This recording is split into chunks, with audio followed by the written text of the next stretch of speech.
I was out doing a delivery one late night. It was probably the longest drive ever from the pizza joint I worked at. It was a 45-minute drive. Only reason why I took the drive was because they ordered 7 pizzas. So I thought it was a party where I could get a tip. When I arrived at the house, it was pitch black.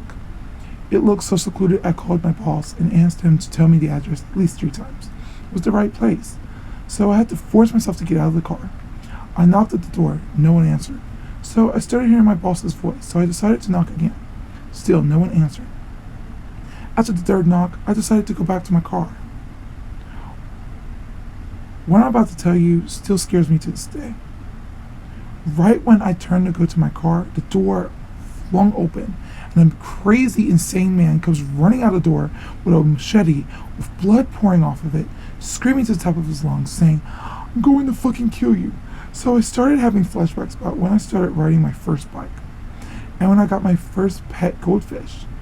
Then I started running to my car. I got in and I locked all the doors and drove off. And then my car started making all these weird noises. And then it stopped. And that is when I called the police. I tried to explain everything to the operator to the best of my knowledge. I asked would it be smart to stay in the car or hide in the woods. She insists me to stay in the car and shut all the windows and lock all the doors. And that is when I saw him standing in the distance, staring at my car. And then he turned to go back to his house. And then he stopped. He turned back around and started running towards my car. I jumped out, I dropped my phone, and I ran into the woods and hid behind a large bush. He ran past the bush, screaming. He ran deep into the woods. It seemed like hours, but I started hearing sirens in the distance. I waited to see the red, white, and blue lights, and then I built up enough air to run back, and that is when I realized it only took them 40 minutes to get to me.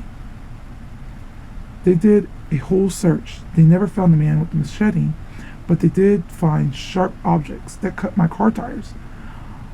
About a week later, I had a new job, working at a perfume cabinet, but still, to this day I'm terrified about the man and hoping that I'll never see him again.